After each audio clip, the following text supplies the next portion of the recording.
The crowd reached attendance capacity at the Kennedy Center, and you watched that memorial live in the last hour tonight.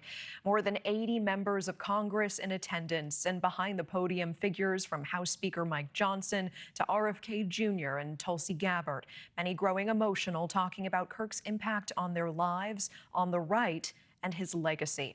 NewsNation correspondent Kellie Meyer is at the Kennedy Center tonight with more from tonight's event.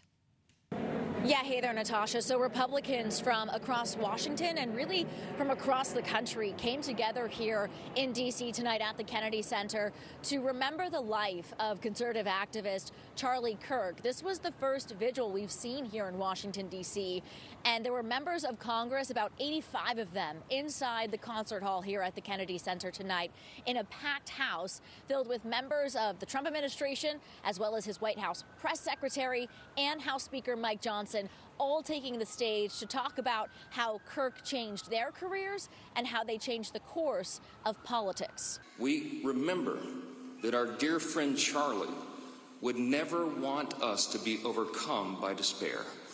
He would want exactly the opposite.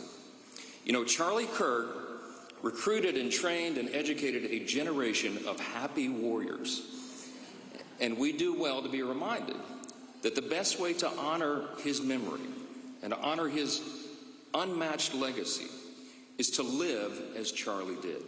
Charlie Kirk was a maverick, an independent-minded person who had the courage of his convictions. But starting tomorrow, every time I take that podium, I will think of Charlie Kirk. I will remain inspired by his courage and his conviction, and I will continue to speak the truth as Charlie did so well.